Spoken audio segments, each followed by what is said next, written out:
Good evening, everyone.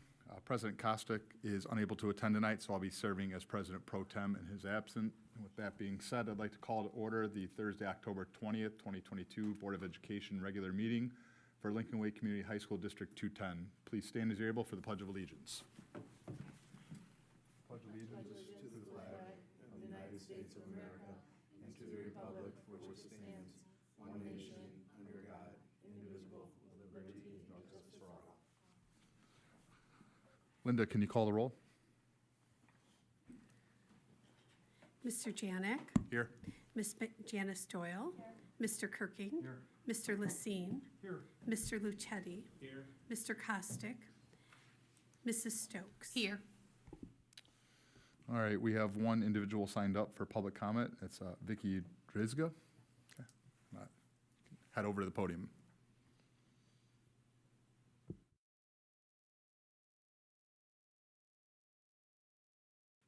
Good evening, all in attendance and Board of Education members. My name is Vicki, and I am the mom of a son and daughter that currently attend Lincoln Way Central and a son that just graduated. I recently had a conversation with Superintendent Tingley regarding a concerning incident that my son experienced in school a few weeks ago. To briefly explain, my son went into the men's bathroom and had to use the urinal because the stalls were full. A female student dressed as a female also was in the bathroom, causing his safety and privacy to be compromised. Gratefully, this interaction did not result in any devastating consequences, including but not limited to bullying, any form of harassment, or sexual assault. That being said, we cannot dismiss the fact that my son came home feeling very terribly violated and that he felt his rights to his safety and privacy were taken away from him, especially in his own school. The effects of this incident will be with him forever. In addition, my daughter is now uncomfortable and nervous for a similar situation to possibly occur to her in her safe places, like the locker rooms and bathrooms. I was told by Dr. McNamara that students should never have to feel unsafe in their school, and she is not wrong. So what is going to be done to make each student feel safe and comfortable to come to school every day? After I reported this incident to both Dr. McNamara and Superintendent Tingley, I learned that District 210 has an obligation to comply with Title IX per federal law. First, I want to be very clear that I feel every student has the right to feel safe and protected in our schools. While Title IX protects the rights of a very small percentage of our student body, it completely revokes the safety and privacy rights of the majority of our student body. Complying with Title IX should not ever equate to mine and other children losing their rights to their safety and privacy in their school, especially in these private areas such as restrooms and locker rooms. Since this has happened to my son, I was shocked to learn that the policy changes the district is seeking to comply with are from August 2020. I would have expected our district to have notified both parents and students of these unimaginable safety and privacy changes immediately after going into effect. As an extremely involved parent, I would have appreciated the opportunity to discuss these major changes with my children so I could have supported them in the ways they needed. Instead, we were all uninformed, and my son was unknowingly placed in a compromising, vulnerable situation, leaving him feeling violated at school. This is unacceptable. As a mom, I am terribly disappointed in how our district has decided to handle my child's right to privacy. In closing, I firmly believe that as long as we continue to refrain from educating and informing our school community of these drastic privacy changes, we will continue to put our students in vulnerable, compromising positions. Just as the district immediately changed its policies to comply with Title IX, it is crucial for the district to promptly make it a priority to comply with each student's rights and safety to privacy in their school. Minimally, the district needs to make more accommodations to maintain the safety and privacy of our students by providing more individual stalls for students to feel comfortable in both bathrooms and locker rooms. This is just one example. Considering the diverse population of naturally hormonal teens in our schools, I would hate for lack of foresight to result in a much worse case scenario. It is bad enough that my son had to experience what he did. Let us not let any other parent or student experience what my son has. We cannot provide equal rights to some while taking others' rights away. What form of equality is that? It is not. I ask our district to be vigilant of the lack of safety and privacy our students are experiencing, hence leading to the seriousness of my son's situation. We have a wonderful school district, and I hope the changes that need to be done are an utmost priority to ensure that our district stands by the rights and safety of all their students. Thank you for your time. Thank you. Next up on the agenda is the presentation portion. We have the 5-year financial forecast. Good evening, everyone. I'm pleased to present the updated 5-year financial forecast this evening. Within board docs, you'll see a memo describing the forecast in narrative form with more details, as well as several related attachments. My presentation tonight will remain at the high level, but please feel free to share any feedback or questions you have related to any of those documents. And if there's any question I can't answer here tonight, I will gather that information and get back to you. As discussed, each time a forecast is given, this is a roadmap. It's a tool, as you know, for budgeting on a multi-year basis and helping us prioritize our spending needs. None of us has a crystal ball, and so we have to assume how certain revenues and expenses will unfold in future years. Some of those assumptions, now more than ever, include how our tax base will grow, instructional needs and staffing projections, capital improvements, benefit costs, legislation, and more. So I'll walk through some of those largest buckets here tonight in the presentation. By far, local property taxes drive, as you know, our district's revenues. In Will County, our tax revenues are based on a levy of, on existing properties of CPI or 5%, whichever is less. Monies collected from new property are then added to that total. So this lesser of CPI or 5% is applied in arrears. So you'll see this year's levy using that 5% from the 2021 inflation and a prediction of the same for the following year, as 2022 inflation is over 5% through the end of September. New property has increased each of the last 6 years. I believe these are conservative estimates, but so far it's at 76, if not higher, through this year. We've got some preliminary data from the county. And then what I've done is just predicted a $1 million decrease, so flat with a little bit of tapering in the out years.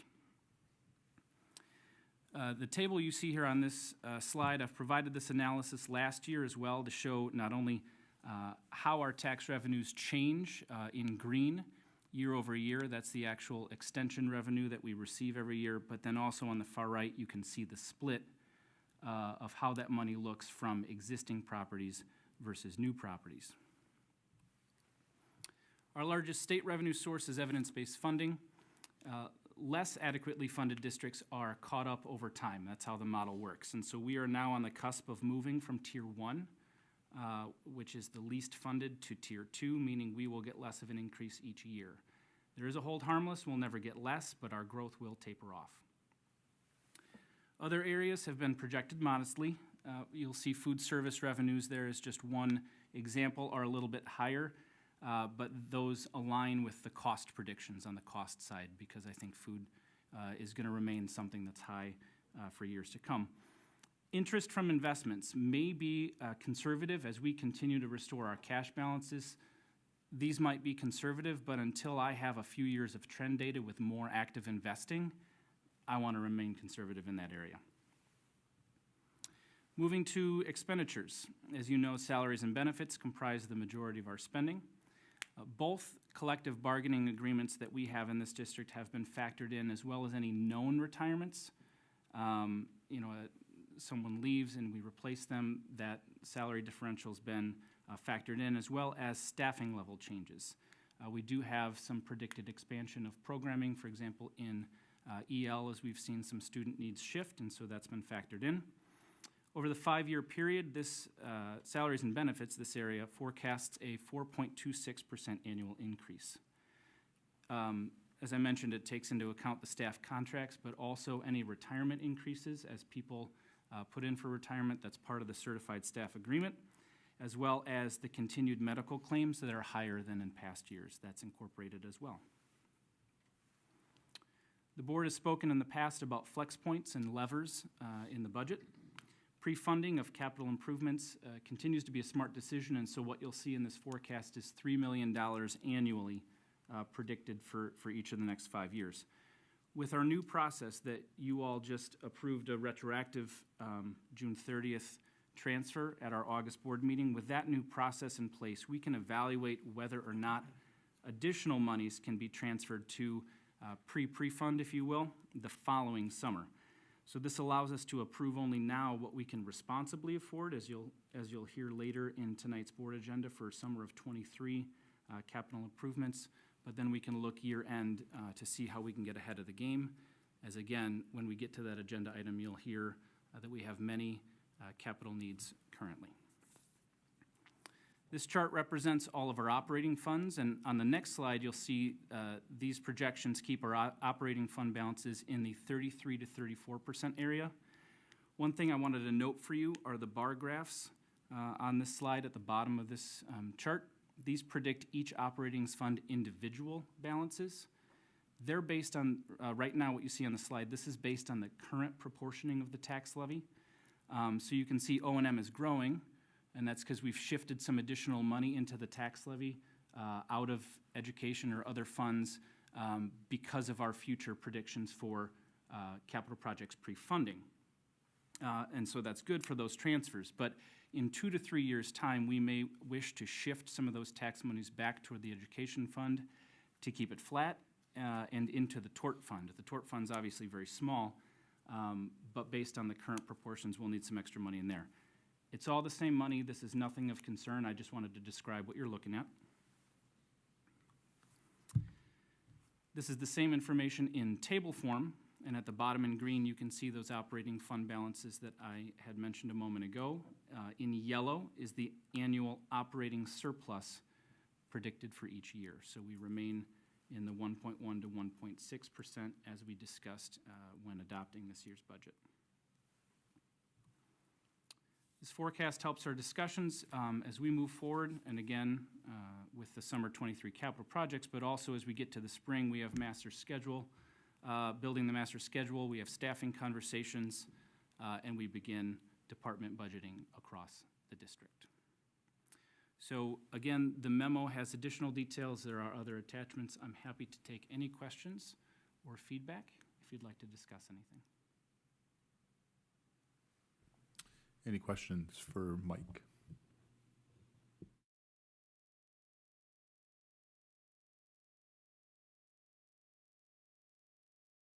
All right, Joe or Chris, which one of you want to go first?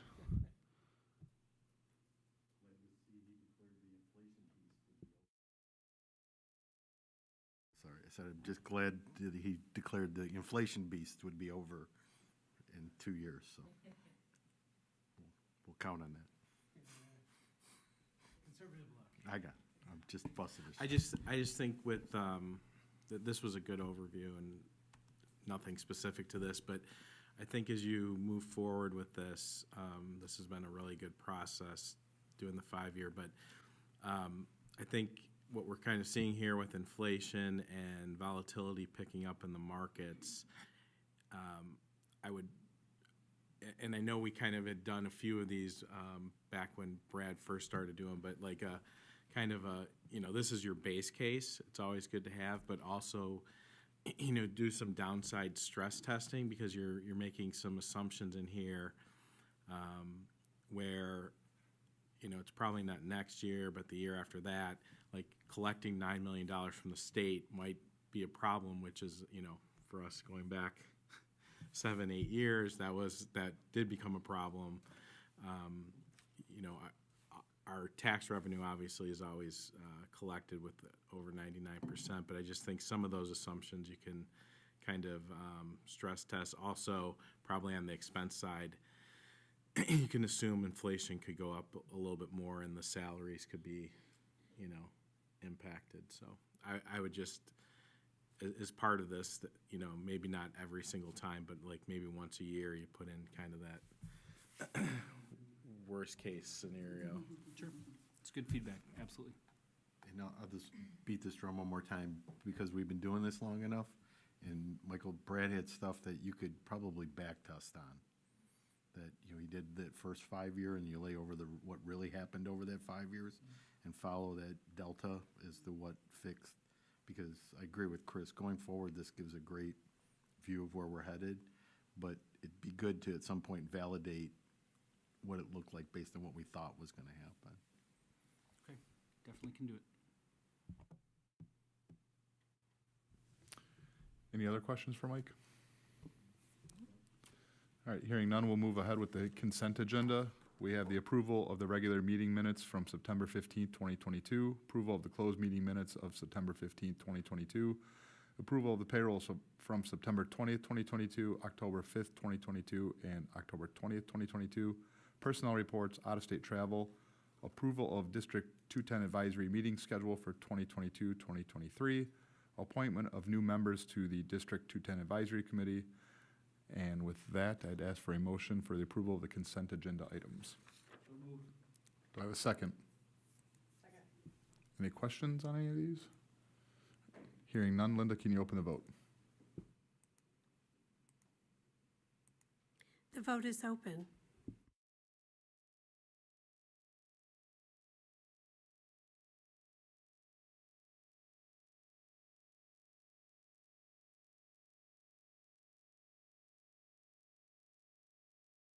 The vote is unanimous. The motion passes. All right, moving on with the action items, we have the presentation of invoices for September 16th, 2022 through October 20th, 2022. Motion to approve the invoices in the amount of $4,259,255.37 dated October 20th, 2022. We have a motion. Do we have a second? All right, we have a motion and a second. Any questions on this? Did we see an uptick again in the health or the healthcare Yes. expenses? Yes. Yes. Yeah. Yes, we did. So that's it. Is that the new It normal? had been going down, correct? It had been It going it down. had been going down. So it's gone up the last 2 months. We'll see how October looks. I don't think we're going to be anywhere near the deficit we were in last fiscal year. What we'll have to watch is whether we were conservative enough or not this fiscal year. We have the funds, obviously, to handle small deficits here and there in terms of the insurance, what I'll call the sub-fund. But it's something we're monitoring. We're taking a look at how premiums will shift in January.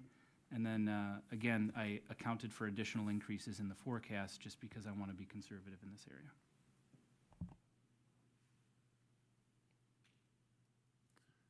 Any other questions for Mike? All right, hearing none, we have a motion and a second. Linda, can you open the vote? The vote is open.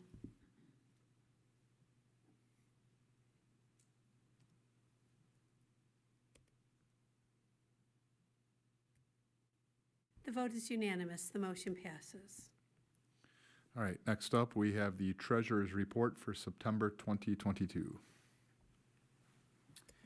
For the month ending September, revenues and expenses across all the funds were $42.1 million and $9.2 million respectively, and that was anticipated for tax receipts. We did get a little more than anticipated through September, so there might be some negative cash variance next month, but that's no problem.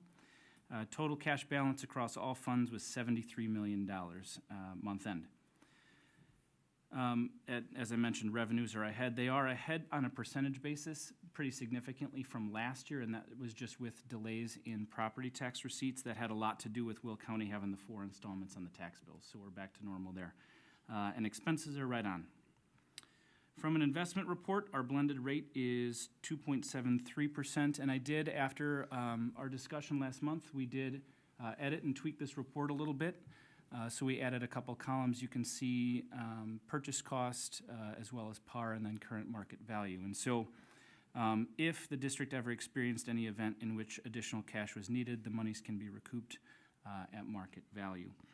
We did make an additional $2 million investment here in the first part of this month, and we're continuing to watch. I believe November 2nd is another Fed meeting coming up. So with another 75 basis point hike predicted. So continuing to work with PMA, predicting some of our cash flow needs and staying active in that area.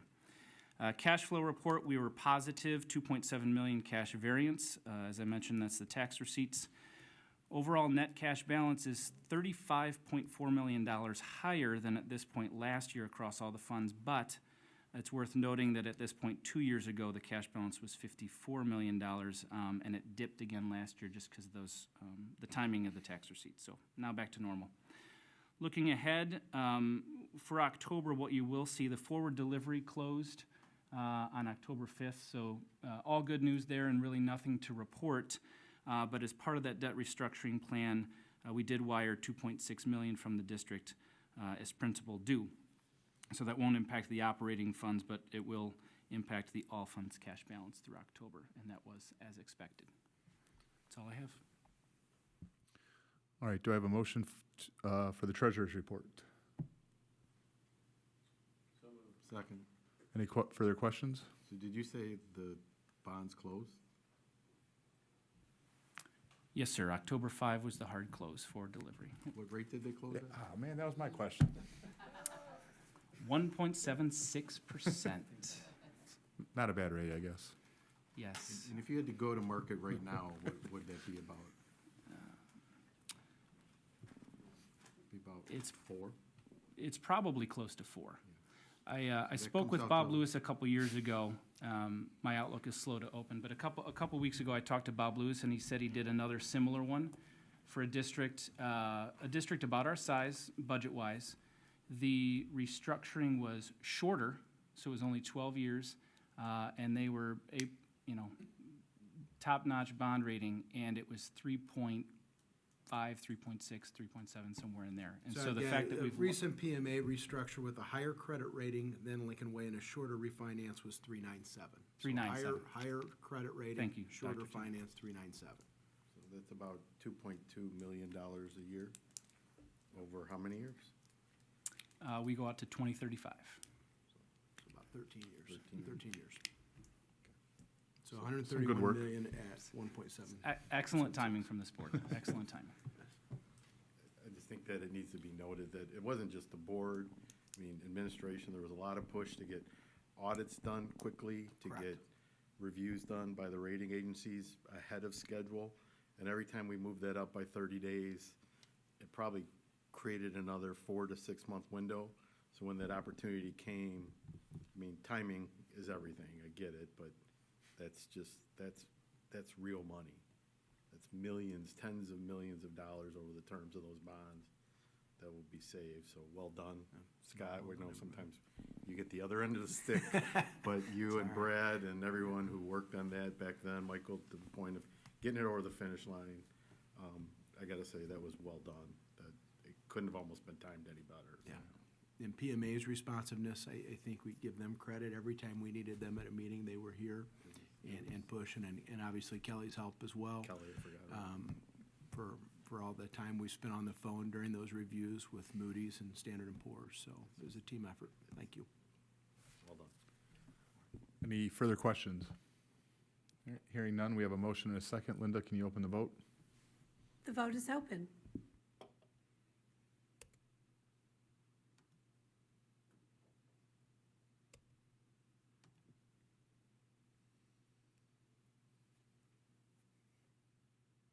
The vote is unanimous. The motion passes.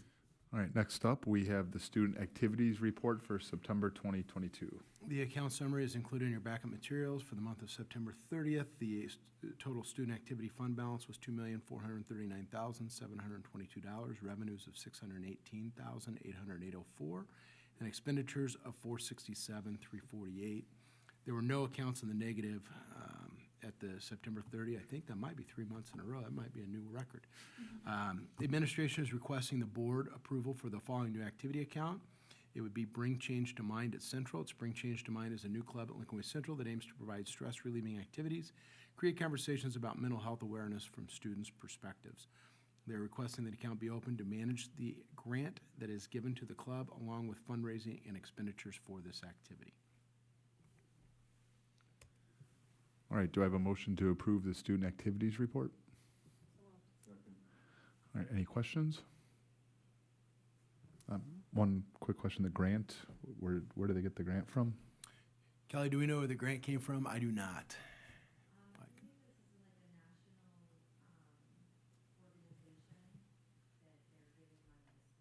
For a startup?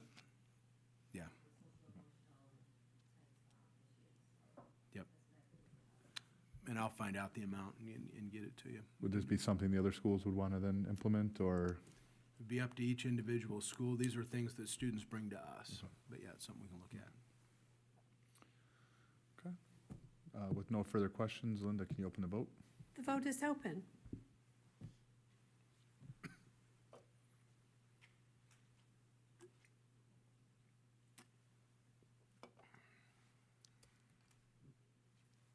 The vote is unanimous. The motion passes. All right, next up, we have the fiscal year 2024, summer 2023 capital improvement projects. Okay, Chuck's really been waiting for this. He loves the spotlight, so I know he's going to want to talk all the way through this. But what we have this evening is a list of potential capital projects. And as we've improved our process, I think, over the years, what we're asking tonight is just the approval to move forward with the bids. Once we receive the bids, we come back to the board for approval before we move forward. Now, there was a time we were doing this after the winter break. Now we've moved everything up with current pricing structures, everything in place. So tonight, we're bringing kind of a list that is included in our 20-year facilities plan, and then some other areas that have been identified by district and building administration. And so this evening is a discussion of what we would like to go to bid, and then we will bring back approval, likely December. Is that what kind of we're targeting? We'll bid between now and Yes. and the December meeting and come back and make it fit within our parameters. So Mike's going to provide an overview. Chuck's here for answers to answer any specific questions anyone may have. So I'll just briefly say, and as the board knows, but for everyone listening or watching, the capital projects are a variety of needs, end-of-life equipment, preventative maintenance whenever we can manage to do those things, safety, instructional needs, extracurricular opportunities, and another variable, of course, is cost. So the complete list of capital improvement needs that are identified for this year, if we were able to pursue them all, is just over $12 million. And so we know that we can't afford all of them. So far, the board has planned for a total of $5 million in capital improvements this upcoming summer. $3.25 million of that was the pre-funding that you did, and I don't mean to keep using that term, but I don't know how else to describe it, from last June 30th. And then in this budget, the pre-funding is another 1.75. So that's where that $5 million is coming from. So what we did is we ranked and prioritized 10 potential projects at this time with the intent of bidding some of them and then pursuing revised design work for others. And those are outlined on page 2 of the memo. And Chuck is going to talk through those priority rankings and the projects, and then we'll take the conversation from there. So the first priority that we have is the elevators at East and Central. Both of those elevators are not exactly, but in the 30-year range. All the parts for repairs or improvements are not available. So that was our first priority for safety to upgrade those units. And you have to understand, it's not replacing the whole elevator, it's just the interior parts and pieces. The second one and the third one are ongoing every year, roofing and paving. And you can see on the paving, we have mill and resurface, which is a little bit different than what we've done in the past. What we've done in the past is a lot of, in the paving industry, is called whack-a-mole. You just kind of fill the spots and move on. Here, we're looking to replace large spots instead of just the holes, including whole pieces of parking lot. For the pool packs, 4 and 5 are identical. Pool packs are the climate controls for the pools heating and cooling, each one individually, is also a product that is no longer available. So there's an upgrade. We're looking for assistance from DLA, the architect, to help us out with improving that system. With those pool packs, parts, pieces, technology, everything is outdated. It's just a nightmare to try to keep up. We're just patching pieces together, and both pool packs right now are operating at 50% or lower. 6, traffic and parking at the West Campus. Over the past few years, we've experienced a lot of trouble with the entering and leaving during beginning and end of school and for events. So we had a traffic study there, came up with a design on how to improve flow in and out and during events. 8 is the flooring, the carpet. If anybody's been in the schools and the media centers, you can appreciate why that one is on there, because the carpet in each one of them facilities needs to be changed or upgraded. 9 and 10, field improvements at Central and East, installation of turf, baseball fields, new press boxes, new dugouts, new netting, getting away from the old fencing, going into the more modern facilities with netting, which will hopefully give us more playable dates. As everyone knows, when baseball season starts, we're all scattering trying to play, so this will ensure us that we'll be able to play. So that's at East. Softball field is the same process as Central. If anybody has any questions, I'd be more than happy to answer them. Do we have to put a motion out first, or? We don't Or do have we to, we just can discuss- discuss it okay. first, yeah. Can I go?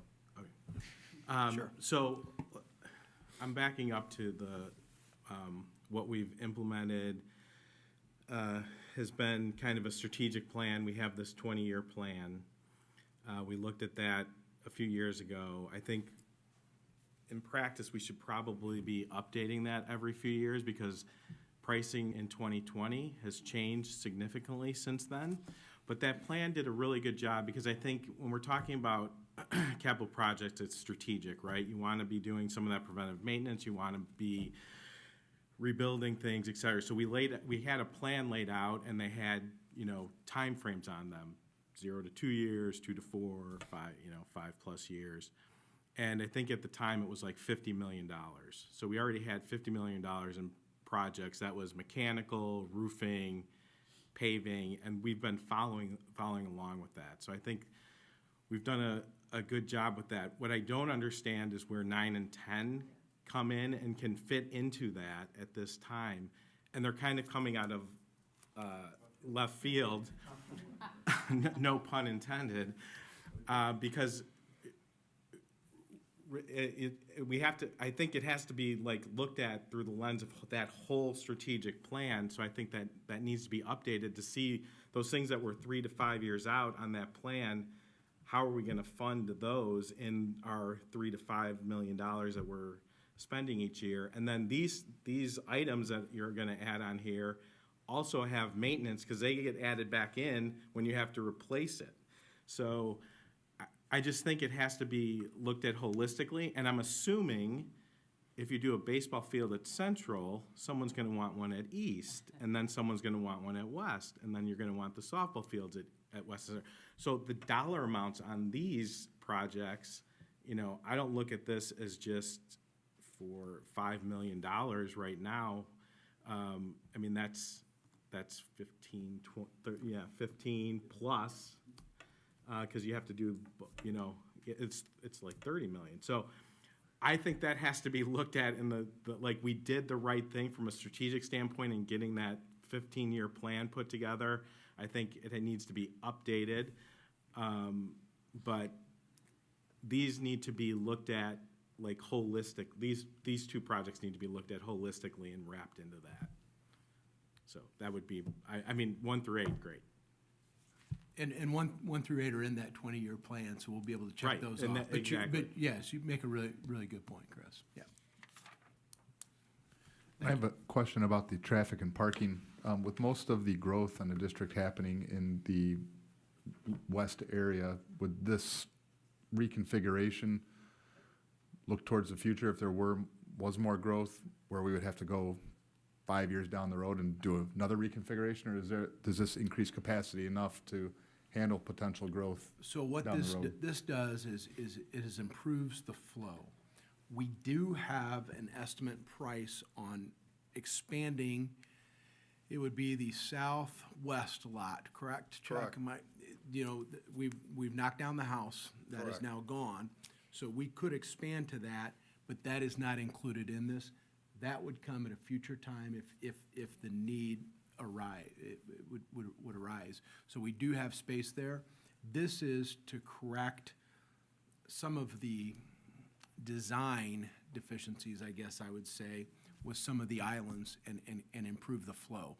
We went ahead and restriped. If you've been between the stadium and school, it's now been striped, so it's one way closest to the school, which I think has really helped the traffic flow. I know, Chuck, you've been wanting to do that for years. So when we paved and restriped this summer, we restriped one direction, so one way in and then two ways out, and that has helped.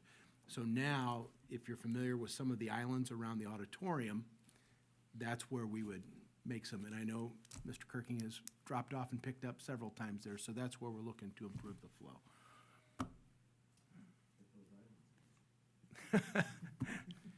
So what we're asking of you tonight with your approval is to move forward with the bid work for 1 through 8. And not only, I think it's a great suggestion in terms of talking with DLA and looking at the plan, but we do feel 9 and 10 with the current price points are cost prohibitive. So as part of that memo is an analysis for us to do some design work and potentially split that work. And that's some of what Chuck has discussed and would like to do, is see what can be done in-house from those things. And so that's not something that we're looking to move forward with bidding right now. That's on here only because we've had some initial discussions about design work and teasing apart those high price points. So how much is the design work for a project that doesn't look feasible? Well, if we work with DLA, I think DLA is typically like a 7-8% design, and it depends on how we split it. If we only look at that from the turf versus Chuck working in-house, it's gonna depend, the scope is gonna depend on what we ask of them, but that's their percentage fee. So what is that dollars? Well, we would probably have to, we would sit down with DLA, and then we would divide what we would be willing to take on in-house, and then they would just design what we tell them to. So there's. So I Go mean, ahead, I Chris. think we're getting a little ahead of ourselves to even design it before you even go through the process of trying to fit it into your strategic plan. Yeah, I think we probably have enough now. What we needed to know is how much does the turf cost? Because if it's not feasible for us to do $3.5 million. If they come back and say, okay, turf is X, and then we can do the rest, then it's a discussion. And we've received that price. We have a pretty good indication of what the turf would cost. But once again, that goes back to your point, Chris, with the dollar amount. It's not $350,000 for an infield like it would have been prior to COVID. Like 4 years ago, you could do an infield for less than $500,000. You can't do that anymore. So I think you would have to build that into a plan. Yeah, but what I'm trying to figure out is the dollars. Is it 7-8% of what this whole? 3 million? The 3 million, yeah. Well, it's $5 million for both of them. For just a design, that's what I'm saying. What are we designing? Why would we spend that money to design? They if spent $300,000 on a design. Right. Yeah. No, Exactly. we wouldn't want to spend $300,000 on a design. We would not want to do that. Right. Okay. So I motion that we move forward with the design and bidding for 1 through 8. Do I have a second? Second. All right, any further questions? Just a little bit of, go ahead, Rick. No, you please, you first. Chuck, end of life for elevators and the pool packs, how close are they? How close, as far as Well, no, I know that. I mean, that's what I'm saying. There's, Chuck, can you go back to the mic, just so we can, you know, I know elevators are bad. I'm not that in touch with that, but the pool packs, if they fail on us, there is all kinds of environmental issues that come up with the structure of the building. You'll basically lose the ceiling. I mean, if we release that type of equipment tomorrow, you'd be lucky if you had it. A pool pack. The end of next year. The potential lead time for a pool pack right now is anywhere from 40 to 50 weeks. That's exactly correct. Well, yes, and it's still sliding. So, I mean, there's something that you're looking at, if we put it together and bid it, you're probably talking 24. So do we have 2 years left in what we have? Well, I mean, I know that's a slippery slope to answer, but we don't have a choice. we could manage. It won't be an easy manage, but we're gonna have to tap all the resources we can to make it work. Is it an emergency situation where we have to take them out right now and move forward? Not yet, but we're close. We're real close. Yeah, and I guess where I'm going is, I know that's number 4 and 5 on a list, but that almost needs to be, how would that work financially if we're not doing it for 2 years? Well. What year does it come out of Part, then? part of what you're pre-funding, so we're moving the money into Fund 60, and so it will be there. So from the money standpoint, that will be okay. But to your timeline piece and the priorities, as we move forward, by going out to bid, we need to get refined price points on what's actually gonna come in, right? And then based on how those different bids come in, we'll have to sit down and make some decisions about what to recommend to bring back to you guys in December is the plan to do that. Timelines being a part of that decision, not Well, only cost. what I'm saying is, that would go to, that's $4 million. Does that kick out to the 24 budget? I mean, where does that, because I know that timeline's gonna kick out. The spending may, the spending may, but the money will be pre-funded in this year's budget as the transfer. And then if we expend it, next fiscal year, that would be ideal. If it were delayed until the following fiscal year, it would be a non-operating expense, but the money's already sitting there waiting for it. So you could break it up over the 2 fiscal periods, That's basically. kinda Yeah. like, Right, and we're not voting on the actual priority tonight. right. So as long as it makes the list, then if that becomes a big priority, you could Right. say, that's the first thing. that gets done. To I have a- to your point, Rich, we need to get in line. I mean, That's where I'm that's- going. Yeah, We need to get in line for both because, of them. if we get one more year out of it and then it fails and then we need to order, it's Right. not getting better, it's getting worse. Yeah. Right. I have a quick question. You had 5 in blue. Our motion is to get bids for 1 through 8, but number 5 is blue. And I guess the recommendations for the 5 million included 1, 2, 3, 4, 6, 7, 8. So what is the blue, what does it represent? We're gonna get an alternate, so in other words, the price for doing both. Okay, Our hope is that our price for doing both, you may get a break. And then that's when we'll come back and say, okay, here's the total amount, here's what we have pre-funded, here's what's earmarked for the following year, and depending upon how it all fits in there. okay, that makes sense. Yes. I want to go back just a little bit to the baseball and softball.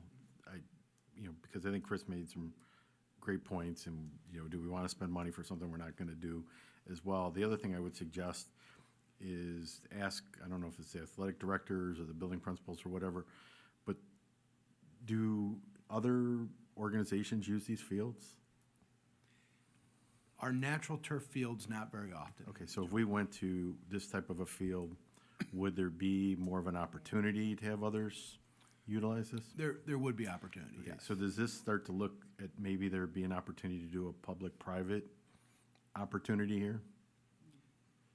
I'm just planting the seed. That's why Yeah. I would ask that Yeah. somebody take a look at that. Yeah.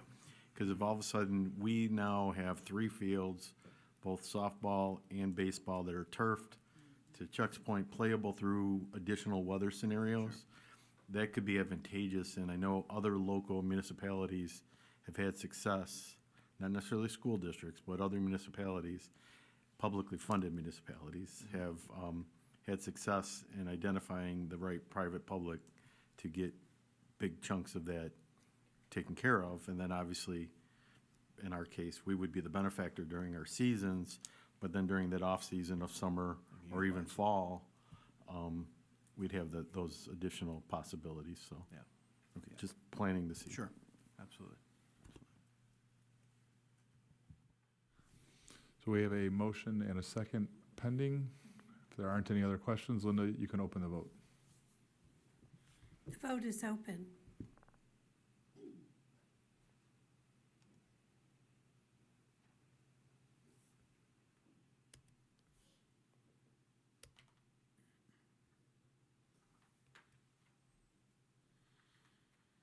The vote is unanimous. The motion passes. Aaron, I think Chuck should speak at every meeting going forward. Good job, John. All right, moving on, we have the board goals for the 2022-2023 school year. Included in your backup materials are the board goals for the current school and fiscal year. We made some minor adjustments. Many of the financial and communication have stayed the same. We've made some adjustments to the curriculum and instruction piece. Be happy to answer any questions or make any recommended adjustments. But I think this is a pretty good template for us to work off of as we go through the school year. Do we have a motion do we need a motion to approve the board goals? Correct. So we need a motion to approve the board goals? Do we have a second? Are we going to meet again in December, January with Dr. Madonia? We are not. We are No? completed. So will we be doing another? That is completely up to the board Board. if we want to do another cycle. Okay. Or if we want to wait until elections in the spring and then we can start it again next fall. It's up to the board. All right, we'll talk about that then. All right, so we have a motion and a second pending. Linda, can you open the vote? The vote is open. We finished last December. Yeah. Time flies when you're having fun. The vote is unanimous. The motion passes. All right, next up, under informational items, we have the report of the Lincoln Way Special Education District 843 Governing Board meetings held September 27th, 2022. Nothing much to add other than there's been some new hires. I think everything is working out well over there. They've even working out their transportation issues as much as they possibly can, but nothing much to add. And then FOIA request, Nothing to report. buildings and ground report, Included in your backup materials for your review. asset of the month. Asset of the month, social awareness, service to others, kids serving the community 1 or more hours per week. At home, be a role model to your children by serving others. At school, include service learning as part of the regular school curriculum. And in the community, create and publicize service opportunities for youth and their families. We have the fiscal year 2024 budget calendar. Just updated the budget calendar with the different timelines. If there's any questions or concerns, you can get those to myself or Mike. But I think we're in pretty good shape as we work through the remainder of this fiscal year and into next October. Legislative report, Nothing to report at this time. superintendent's district report. I included an update to our ESSER funds. That's something that's been suggested by a few board members, that we just make sure that the community is aware where our public funds are going. So basically, these are the COVID funds. And in here, you can see we have our summer programs, our before and after school programs, the different platforms that we purchased through PPS for college and career readiness, our PSAT and our additional testing to determine the learning gaps, and then our $642,000 for indoor air quality improvements. This is still a work in progress. We continue to work through this. In fact, we've been meeting about every other month. Since school started, we've met every month to determine those additional needs. As the board may recall, this past summer, any freshmen who failed English or algebra, we brought them in for a boot camp. We used our ESSER funds to help with that. We'll be doing that again this summer. This current year, we've provided additional supports during the school day, but during their advisory time, we have additional reading and math advisories for those students who need additional support. And then, starting here soon, we'll be providing additional I guess, tutorials, additional instruction to our juniors as we ramp up and prepare for the SAT in April. So we'll target primarily English and mathematics as we pull some students out, put them in a larger setting, and target precisely what some of the deficiencies might have been by them not being in school full-time here the last 2.5 years. So we'll continue to provide an update on this, but I just wanted to kind of give an overview of where some of that money is going, and like these before and after school intervention programs. Also then during the school day, during their advisory, what we're doing, that also counts in this because it's in addition to. So we'll continue to monitor that. And it's important that we spend what we have, because then we're able to spend the additional on air quality improvements and some of those other items. What additional amounts do we have on the docket to spend in '23, fiscal year '23? So are we doing another, like, PSAT test, or that's, because it's not on there yet, I didn't know if. Yeah, so we'll continue to update it, Chris. We'll do PSAT, we'll be doing some more summer stuff, and once it's all filled in, there's a total dollar amount that we have to get to. Is there a timeline that this has to be spent by? Dr. Fury or Kelly, when are we looking at right now? Or 24, September 30th, 2024. So about another 2 years. Okay. Yep. Other district business? Nothing at this time. We do have the career fair coming up next week here at Central. We have about 6 or 7 trade unions coming in with 19 or so other entities, organizations, employers, looking to give the kids that aren't going to go to college some options. So Dr. Fury's been working on that, so thank you for that, Dr. Fury. Then we have the Lincoln Way Community High School District 210 COVID mitigation plan. No updates. Any correspondence? None at this time. No closed session tonight. So with that, I would have a motion to adjourn. Do I have a second? All in favor signify by saying aye. We are adjourned.